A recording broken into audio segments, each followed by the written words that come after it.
Hello friends नमस्कार मु राजू आपण देखुचंती एमआर न्यूज ओडिशा को। आज सेप्टेम्बर 19 तारिख चलतु जानिनेबा आज दिनर समस्त टॉप न्यूज अपडेट विषय रे। देश विदेश आरंभ करी ओडिशार समस्त गुरुत्वपूर्ण खबर जानिपारिबे।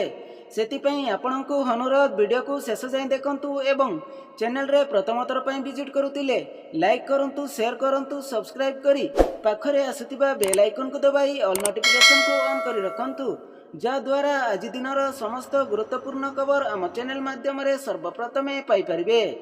चलतु डेरी नकरी खबर उपरे नजर पकेबा। सूचना मिली मोदी सरकार बड़ घोषणा प्रत्येक महिला को मिल 3 लाख टंका लेखाएं बोली जनापड़ी। जनसाधारण कार्यकारी होइतिबा योजना मध्यरु यह अन्यतम बोली कहते। केंद्रर महिला विकास निगम यही योजना परिचालन करुछि बोली सूचना मिली। यही योजना महिला को आत्मनिर्भर कराइबारे सहायता होता बोली कहते। तेबे एभली योजना रे लाभ उठाई पारिबे केवल महिला माने। विशेषकर महिला व्यवसायी को यही योजना रे सुविधा प्रदान करा जाउछि बोली जनापड़ी। एभली योजना माध्यम सहरांचल उपकंटक बा ग्रामांचल व्यवसाय रे मनोनिवेश करुतिबा महिला को सहायता प्रदान करा जिवो बोली कहते।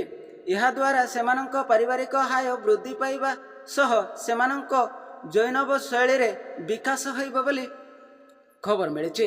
यही योजना रे सरकार महिला व्यवसायी को 3 लाख टंका बिना कौनसी सुदरे जोगाई देबे बोली कहते। ग्रामांचल महिला चाषी माने मध्य एही योजना रे शामिल हेई पारिबे बोली जणा पड़िछि। नियम अनुसार एही ऋण टंका फेरस्त मध्य करबा को हेबो।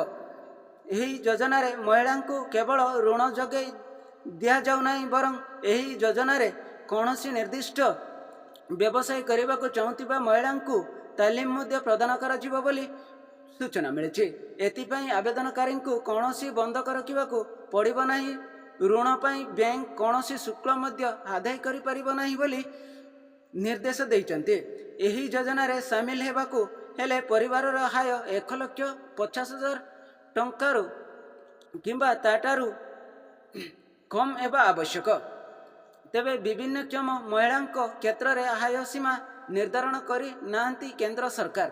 सेबली आवेदनकारी बयस 18 रु 55 बयस मध्य होइतिबा आवश्यक बोली खबर मिली। परवर्ती खबर भुवनेश्वर आंचलिक पाणीपाग विज्ञान केन्द्र पक्षर आउ एक गुरुत्वपूर्ण खबर सामना को आसी। पुणी एक लघुचाप क्षेत्र सृष्टि होबार संभावना रही। आसंता 23 तारिख बेलू बंगोपसागर में एक लघुचाप क्षेत्र सृष्टि होबार संभावना रही बेले 22 तारिख बेलू पश्चिमबंग और उत्तर पश्चिम बंगोपसागर में किसी अंचल में घूर्णिबलय सृष्टि होबार संभावना रही बोली जनापड़ी। संभाव्य घूर्णिबलय अधिक घनीभूत होई यह लघुचाप परिणत हो पारे बोली खबर मिली। संभाव्य लघुचाप प्रभाव में राज्य में केतेक स्थान में प्रबल रु अति प्रबल वर्षा होबार संभावना रही बोली आंचलिक पाणीपाग विज्ञान केन्द्र पक्षर सूचना मिली। आसंता 24 घंटा उपकूल ओडिशा रे किछि स्थान में प्रबल रु अति प्रबल वर्षा होबार संभावना रही बोली खबर मिली।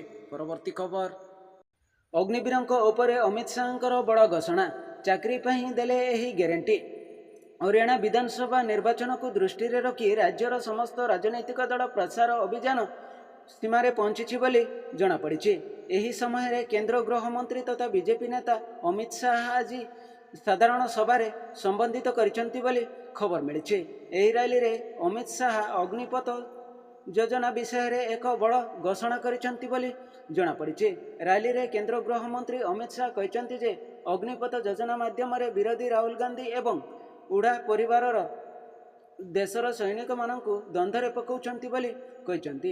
यह सहित से अग्निवीरंक पई एक बड़ ग्यारंटी देइछंती बोली जनापड़ी। से कहछंती जे मो हरियाणार समस्त अग्निवीरंक ग्यारंटी दउछि जे सेमाने सेनारू पेरिबा परे आमे समस्तंकु चाकरी जगै देबु बोली खबर मिली। परवर्ती खबर रिलायंस जियो टेलीकॉम कंपनी मालिक मुकेश अंबानी आज बड़ घोषणा करिसेंती। मात्र 50 टंकार जियो देउछि मागणा रिचार्ज। वर्षक जाक मिलिब असीमित डाटा सह अनेक गुड़िए सुविधा बोली जनापड़ी। रिलायंस जियो दीपावली पूर्व एक बहुत बड़ धमाका आणिब बोली जनापड़ी। जियो निजर प्रिपेड व्यवहारकारी मागणारे 3,599 टंका वार्षिक रिचार्ज प्लान देवाई घोषणा करिछि बोली सूचना मिली। ବର୍ଷକ ଯାକ ଆପଣଙ୍କୁ ଡାଟା ଓ କଲିଂ ପାଇଁ ଆଉ ଚିନ୍ତା କରିବାକୁ ପଡ଼ିବ ନାହିଁ। ଏହି ମାଗଣା ରିଚାର୍ଜ ପ୍ଲାନ୍ରେ ଦୈନିକ ଆପଣଙ୍କୁ 2.5 GB ଡାଟା ସହ ଅସୀମିତ ଭଏସ୍ କଲ୍ର ସୁବିଧା ସହ ଦୈନିକ 100 SMSର ସୁବିଧା ପାଇବେ ବୋଲି କହିଛନ୍ତି। ଏହା ସହ ମାଗଣାରେ ଜିଓ ଟିଭି, ଜିଓ ସିନେମା ଓ ଜିଓ କ୍ଲାଉଡ୍ର ସବସ୍କ୍ରିପସନ୍ ମିଳିବ ବୋଲି ସୂଚନା ଦେଇଛନ୍ତି। ଜିଓ ମାଗଣା ରିଚାର୍ଜ ପାଇଁ ସମସ୍ତେ ଆବେଦନ କରିପାରିବେ। ଏହା ଦୀପାବଳି ପାଇଁ ଖାସ୍ ଅଫର ବୋଲି ଖବର ମିଳିଛି। ପରବର୍ତ୍ତୀ ଖବର, ପୂର୍ବତନ ରାଜ୍ୟପାଳ ବିଶ୍ୱଭୂଷଣ ହରିଚନ୍ଦନ ଅସୁସ୍ଥ, ହସ୍ପିଟାଲରେ ଭର୍ତ୍ତି, ମୁଖ୍ୟମନ୍ତ୍ରୀ କଲେ ସାକ୍ଷାତ। ଆଜି ମୁଖ୍ୟମନ୍ତ୍ରୀ ମୋହନ ଚରଣ ମାଝୀ ଅସୁସ୍ଥ ଅବସ୍ଥାରେ ଭୁବନେଶ୍ୱର ଏକ ଘରୋଇ ହସ୍ପିଟାଲରେ ଚିକିତ୍ସିତ ହେଉଥିବା ଆନ୍ଧ୍ରପ୍ରଦେଶ ଓ ଛତିଶଗଡ଼ର ପୂର୍ବତନ ରାଜ୍ୟପାଳ ତଥା ବରିଷ୍ଠ ନେତା ବିଶ୍ୱଭୂଷଣ ହରିଚନ୍ଦନଙ୍କୁ ହସ୍ପିଟାଲରେ ଭେଟିଥିବାର ଖବର ମିଳିଛି। ଏହି ସାକ୍ଷାତ ସମୟରେ ମୁଖ୍ୟମନ୍ତ୍ରୀ ଶ୍ରୀ ହରିଚନ୍ଦନଙ୍କୁ ଆଶୁ ଆରୋଗ୍ୟ କାମନା କରିଥିବାର ଜଣାପଡ଼ିଛି। ମୁଖ୍ୟମନ୍ତ୍ରୀ ଶ୍ରୀ ହରିଚନ୍ଦନଙ୍କୁ ଚିକିତ୍ସା କରୁଥିବା ଡାକ୍ତରମାନଙ୍କ ସହିତ ତାଙ୍କ ସ୍ୱାସ୍ଥ୍ୟ ସମ୍ପର୍କରେ ଆଲୋଚନା କରିବା ସହ ସେ ଯେପରିକି ଶୀଘ୍ର ଆରୋଗ୍ୟ ଲାଭ କରିବେ ସେଥିପାଇଁ ଧ୍ୟାନ ରଖିବାକୁ ସେମାନଙ୍କୁ ପରାମର୍ଶ ଦେଇଥିବାର ଜଣାପଡ଼ିଛି। ଏହି ସାକ୍ଷାତ ସମୟରେ ଶ୍ରୀ ହରିଚନ୍ଦନଙ୍କ ପୁତ୍ର ତଥା ରାଜ୍ୟ ଆଇନ ଅବକାରୀ ମନ୍ତ୍ରୀ ଶ୍ରୀ ପୃଥ୍ୱୀରାଜ ହରିଚନ୍ଦନ ମଧ୍ୟ ଉପସ୍ଥିତ ରହିଥିଲେ ବୋଲି ଖବର ମିଳିଛି। ପରବର୍ତ୍ତୀ ଖବର, ସାରା ଦେଶରେ ବୁଲଡୋଜର ଉପରେ ବ୍ରେକ୍, ସୁପ୍ରିମକୋର୍ଟ ବଡ଼ ନିର୍ଦ୍ଦେଶ ଦେଇଛନ୍ତି। ବୁଲଡୋଜର ଆକ୍ସନ ବିରୋଧରେ ସୁପ୍ରିମକୋର୍ଟ ବଡ଼ ପଦକ୍ଷେପ ନେଇଥିବାର ଜଣାପଡ଼ିଛି। ସମ୍ବିଧାନ ଧାରା 142 ପ୍ରୟୋଗ କରି ସାରା ଦେଶରୁ ବୁଲଡୋଜର ଆକ୍ସନ ଉପରେ ଅକ୍ଟୋବର 1 ତାରିଖ ପର୍ଯ୍ୟନ୍ତ ମଧ୍ୟବର୍ତ୍ତୀକାଳୀନ ରୋକ ଲଗାଇଛନ୍ତି ସୁପ୍ରିମକୋର୍ଟ। ଏହି ସମୟରେ ମଧ୍ୟ ଯଦି ଗୋଟିଏ ବି ଉଚ୍ଛେଦ ହୁଏ ତେବେ ତାହା ସମ୍ବିଧାନ ବିରୋଧାଚରଣ ବୋଲି ବିବେଚନା କରାଯିବ ବୋଲି ଜଣାପଡ଼ିଛି। ତେବେ ସର୍ବସାଧାରଣ ରାସ୍ତା, ଫୁଟପାଥ, ରେଲଲାଇନ କିମ୍ବା ଜଳାଶୟରୁ ଜବରଦଖଲ ଉଚ୍ଛେଦ କ୍ଷେତ୍ରରେ ଏହି ନିର୍ଦ୍ଦେଶ ଲାଗୁ ହେବ ନାହିଁ ବୋଲି ଖବର ମିଳିଛି। ପରବର୍ତ୍ତୀ ଖବର, ପ୍ରଧାନମନ୍ତ୍ରୀ ଆବାସ ଯୋଜନା ହିତାଧିକାରୀଙ୍କୁ ଚାବି ବାଣ୍ଟିଲେ ପ୍ରଧାନମନ୍ତ୍ରୀ ନରେନ୍ଦ୍ର ମୋଦି। ଓଡ଼ିଶାରୁ ଆରମ୍ଭ ହୋଇଛି ପ୍ରଧାନମନ୍ତ୍ରୀ ଆବାସ ଯୋଜନା। ପ୍ରଧାନମନ୍ତ୍ରୀ ନରେନ୍ଦ୍ର ମୋଦି ଆଜି ଭୁବନେଶ୍ୱର ଗାଡ଼କୋଣ ଗାଁ ଶବରସାହିରୁ ଏହି ଯୋଜନାର ଶୁଭାରମ୍ଭ କରିଛନ୍ତି ବୋଲି ଜଣାପଡ଼ିଛି। ପ୍ରଧାନମନ୍ତ୍ରୀ ଆବାସ ଯୋଜନାର ହିତାଧିକାରୀଙ୍କୁ ଅନ୍ତର୍ଯାମୀ ନାୟକ ଓ ଜହଜ ନାୟକଙ୍କୁ ଚାବି ଦେଇ ଗୃହ ପ୍ରବେଶ କରିବା ସହ ସେଠାରେ କିଛି ସମୟ ବିତେଇଛନ୍ତି ପ୍ରଧାନମନ୍ତ୍ରୀ ନରେନ୍ଦ୍ର ମୋଦି ବୋଲି ସୂଚନା ମିଳିଛି।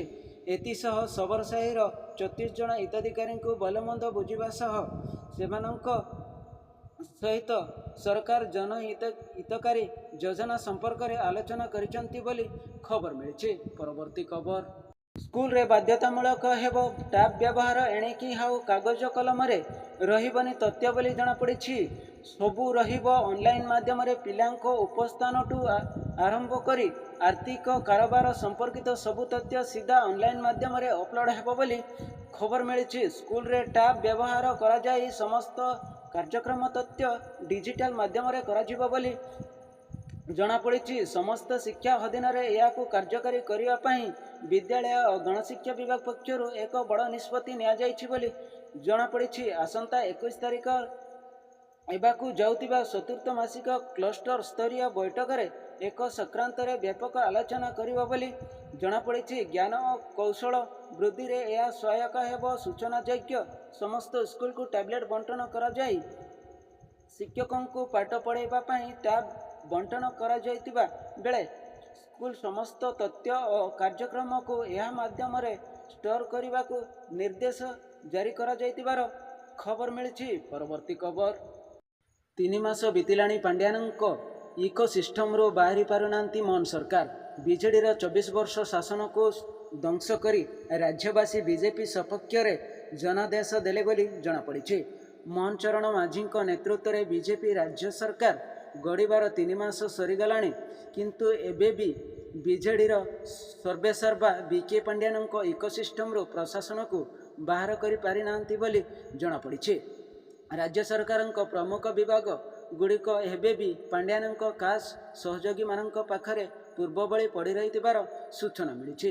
ସେହି ବିଭାଗୀୟ ମୁଖ୍ୟ ବଦଳାଇ ପୂର୍ବ ବିଜେଡି ସରକାର ଇକୋସିଷ୍ଟମରୁ ବାହାରି ପରିବର୍ତ୍ତେ ସେହି ଅଫିସରମାନଙ୍କୁ ମୋହନ ସରକାର ସେହି ଦାୟିତ୍ୱରେ ବସାଇବାକୁ ନେଇ ପାୱାର କରିଡରରେ ବିଭିନ୍ନ ସୁରକ୍ଷା ଲାଗି ରହିଥିବାର ଖବର ମିଳିଛି। ପରବର୍ତ୍ତୀ ଖବର, ସାରା ଇଣ୍ଡିଆ କମ୍ପାନୀରେ ଟଙ୍କା ବିନିଯୋଗ କରିଥିବା ତୃତୀୟ ଦେଶର ନାଗରିକଙ୍କ ପାଇଁ ବଡ଼ ଖବର ସାମ୍ନାକୁ ଆସିଛି। ସାରା ଭାରତ ବର୍ତ୍ତମାନ ବେକାରଙ୍କ ବ୍ୟାଙ୍କ ଆକାଉଣ୍ଟରେ ପେମେଣ୍ଟ କରିବା ଆରମ୍ଭ କରିଦେଇଛି ବୋଲି ଜଣାପଡ଼ିଛି। ତେଣୁ ବର୍ତ୍ତମାନ ଧୀରେ ଧୀରେ ସମସ୍ତ ନାଗରିକଙ୍କ ଟଙ୍କା ଅନୁମୋଦନ କରିବ ବୋଲି ସୂଚନା ମିଳିଛି। ଏପରିକି ପରିସ୍ଥିତିରେ ଯଦି ଆପଣଙ୍କର ଟଙ୍କା ପାଇବା ପାଇଁ ଆବେଦନ କରିଛନ୍ତି ତେବେ ଆପଣଙ୍କର ପାସପୋର୍ଟ ସ୍ଥିତ ଯାଞ୍ଚ କରିବାକୁ ପଡ଼ିବ ବୋଲି ଜଣାପଡ଼ିଛି। ଏଥିପାଇଁ ଏକ ସରଳ ପ୍ରକ୍ରିୟା ଥିବାର ସୂଚନା ମିଳିଛି ଏବଂ ଆପଣଙ୍କୁ ଅନଲାଇନ୍ ମାଧ୍ୟମରେ ଆପଣଙ୍କର ସନ୍ତୁଳନ ସ୍ଥିତ ଯାଞ୍ଚ କରିବା ପାଇଁ ଖବର ମିଳିଛି। ପରବର୍ତ୍ତୀ ଖବର, ବଡ଼ ସୂଚନା ଦେଲେ ବିଜେପି ରାଜ୍ୟ ସଭାପତି ମନମୋହନ ସାମଲ। ଖୁବ୍ ଶୀଘ୍ର ମିଳିବ ଚିଟ୍ଫଣ୍ଡ ଟଙ୍କା ବୋଲି କହିଛନ୍ତି।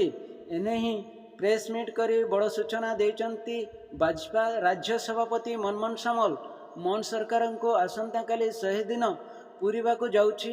ଗଣମାଧ୍ୟମରେ ସୂଚନା ଦେଇ ମୋହନ କହିଛନ୍ତି କ୍ଷତିଗ୍ରସ୍ତ ଚିଟ୍ଫଣ୍ଡ ଜମାକାରୀଙ୍କୁ ବହୁତ ଶୀଘ୍ର ଟଙ୍କା ଫେରାଇବେ ବୋଲି ଜଣାପଡ଼ିଛି। ଟଙ୍କା ଫେରସ୍ତ ନେଇ ସମସ୍ତ ପ୍ରକ୍ରିୟା ଆରମ୍ଭ ହୋଇଥିବାର ସେ ଆହୁରି କହିଛନ୍ତି ଚିଟ୍ଫଣ୍ଡ ଟଙ୍କା ଫେରସ୍ତ ନେଇ ପ୍ରକ୍ରିୟା ଆରମ୍ଭ ହୋଇଥିବାର ସୂଚନା ମିଳିଛି। ଅନେକ ରାଜ୍ୟ ସରକାର ଏକ କମିଟି ଗଠନ କରିଛନ୍ତି ବୋଲି ଜଣାପଡ଼ିଛି। ଟଙ୍କା ଫେରସ୍ତ ନେଇ ଆଇନଗତ ତର୍ଜମା କରୁଛି କମିଟି। ଖୁବ୍ ଶୀଘ୍ର କ୍ଷତିଗ୍ରସ୍ତ ଜମାକାରୀଙ୍କୁ ଟଙ୍କା ଫେରସ୍ତ କରାଯିବ ବୋଲି ଖବର ମିଳିଛି। ପରବର୍ତ୍ତୀ ଖବର, ମଦ ପିଇ ସ୍କୁଲ ଆସୁଥିବା ଶିକ୍ଷକମାନଙ୍କ ପାଇଁ ବଡ଼ ଚେତାବନୀ ଦେଲେ ଗଣଶିକ୍ଷା ମନ୍ତ୍ରୀ ନିତ୍ୟାନନ୍ଦ ଗଣ୍ଡ। ମଦ ପିଇ ସ୍କୁଲ ଆସିଲେ ଶିକ୍ଷକଙ୍କ ଉପରେ କଡ଼ା କାର୍ଯ୍ୟାନୁଷ୍ଠାନ ନିଆଯିବ ବୋଲି ଆଜି ଗଣଶିକ୍ଷା ମନ୍ତ୍ରୀ ନିତ୍ୟାନନ୍ଦ ଗଣ୍ଡ କହିଛନ୍ତି। କେବଳ ସ୍କୁଲ ଶିକ୍ଷକ ନୁହେଁ ବରଂ ସ୍କୁଲ ଛାତ୍ରଛାତ୍ରୀଙ୍କୁ ନେଇଯାଉଥିବା ଡ୍ରାଇଭର ବି ଯଦି ମଦ ପିଇକି ଗାଡ଼ି ଚଲାଉଥିଲେ ତାଙ୍କ ପାଇଁ ମଧ୍ୟ ଦୃଢ଼ କାର୍ଯ୍ୟାନୁଷ୍ଠାନ ଗ୍ରହଣ କରାଯିବ ବୋଲି ସୂଚନା ଦେଇଛନ୍ତି। ଶିକ୍ଷା ସହିତ ଜଡ଼ିତ ବ୍ୟକ୍ତି ଏବଂ ଏହାର ପାଖାପାଖି ଅଞ୍ଚଳରେ ସମ୍ପୂର୍ଣ୍ଣ ନିଶାମୁକ୍ତ ରହିବା ଆବଶ୍ୟକ ବୋଲି ଗଣଶିକ୍ଷା ମନ୍ତ୍ରୀ ନିତ୍ୟାନନ୍ଦ ଗଣ୍ଡ କହିଛନ୍ତି। ଏନେଇ ମନ୍ତ୍ରୀ ନିତ୍ୟାନନ୍ଦ ଗଣ୍ଡ କହିଛନ୍ତି ଶିକ୍ଷକମାନେ ନିଶାମୁକ୍ତ ହେବା ନିହାତି ଆବଶ୍ୟକ ବୋଲି ଖବର ମିଳିଛି। ପରବର୍ତ୍ତୀ ଖବର, କଲେଜ କ୍ୟାମ୍ପସରେ ତମ୍ବାଖୁ ଉପରେ କଟକଣା କଡ଼ାକଡ଼ି। ୟୁଜିସି ପକ୍ଷରୁ ସ୍ୱତନ୍ତ୍ର ଗାଇଡଲାଇନ୍ ଜାରି କରାଯାଇଥିବାର ଜଣାପଡ଼ିଛି। ବିଶ୍ୱବିଦ୍ୟାଳୟ ଅନୁଦାନ ଆୟୋଗ ତମ୍ବାଖୁ ମୁକ୍ତ ଶିକ୍ଷାନୁଷ୍ଠାନ ଉପରେ କେନ୍ଦ୍ର ସରକାର ନିର୍ଦ୍ଦେଶ ପାଳନ କରିବାକୁ ସମସ୍ତ ଉଚ୍ଚ ଶିକ୍ଷାନୁଷ୍ଠାନ ସ୍ମାରକପତ୍ର ଜାରି କରାଯାଇଥିବାର ଜଣାପଡ଼ିଛି। କଡ଼ା ନିର୍ଦ୍ଦେଶ ଦେଇ ୟୁଜିସି କହିଛି ଯେ ତମ୍ବାଖୁ ମୁକ୍ତ କ୍ୟାମ୍ପସ ପାଇଁ ଜାରି ହୋଇଥିବା ଗାଇଡଲାଇନକୁ 100% କଡ଼ାକଡ଼ି ଭାବେ ପାଳନ କରାଯିବ ବୋଲି କହିଛନ୍ତି। ୟୁଜିସି କହିଛି ଯେ ଉଚ୍ଚ ଶିକ୍ଷାନୁଷ୍ଠାନଗୁଡ଼ିକ ତମ୍ବାଖୁ ମୁକ୍ତ ଶିକ୍ଷା ଅନୁଷ୍ଠାନ ମାନୁଆଲ ଏବଂ ନିର୍ଦ୍ଦେଶାବଳୀରୁ ପ୍ରଭାବଶାଳୀ ଭାବେ କାର୍ଯ୍ୟକାରୀ କରିବା ଏବଂ ସେମାନଙ୍କ ପରିସରକୁ ତମ୍ବାଖୁ, ଇଲେକ୍ଟ୍ରୋନିକ୍ ସିଗାରେଟ୍ ଏବଂ ଅନ୍ୟାନ୍ୟ ନିଶା ମୁକ୍ତ କରିବାକୁ ସୁନିଶ୍ଚିତ କରିବା ଅନୁରୋଧ କରିଛନ୍ତି। ଏ ସଂକ୍ରାନ୍ତରେ ୟୁଜିସି ପକ୍ଷରୁ ସେପ୍ଟେମ୍ବର 11 ତାରିଖରେ ଏକ ଚିଠି ମାଧ୍ୟମରେ ଜଣାଇଛନ୍ତି ବୋଲି ଜଣାପଡ଼ିଛି। ଯେଉଁଥିରେ ସମସ୍ତ ବିଶ୍ୱବିଦ୍ୟାଳୟ କୁଳପତି ଓ କଲେଜ ଅଧ୍ୟକ୍ଷଙ୍କୁ କୁହାଯାଇଥିଲା ଯେ ଯୁବକଙ୍କ ମଧ୍ୟରେ ତମ୍ବାଖୁ ନିଶା ଚିନ୍ତାର ବିଷୟ ଏହି ସମସ୍ୟା ଦୂର କରିବା ଦିଗରେ ଧାର୍ଯ୍ୟ କରାଇଥିବା ପ୍ରତ୍ୟେକ ନିୟମକୁ କଡ଼ାକଡ଼ି ଭାବେ କାର୍ଯ୍ୟକାରୀ କରିବା ପାଇଁ ଶିକ୍ଷାନୁଷ୍ଠାନକୁ ଦାୟିତ୍ୱ ଦିଆଯାଇଛି ବୋଲି ଜଣାପଡ଼ିଛି। ଏହା ସହ ଛାତ୍ରଛାତ୍ରୀଙ୍କ ମଧ୍ୟରେ ଇ-ସିଗାରେଟ୍ର ପ୍ରସାର ବଢ଼ୁଥିବାରୁ ୟୁଜିସି ମଧ୍ୟ ଚିନ୍ତାରେ ପ୍ରକଟ ହୋଇଛନ୍ତି ବୋଲି ଖବର ମିଳିଛି। ନମସ୍କାର ଫ୍ରେଣ୍ଡସ୍, ଆଜିର ଖବରକୁ ଏଇଠି ରଖିବା। Bureau report MR news Odisha.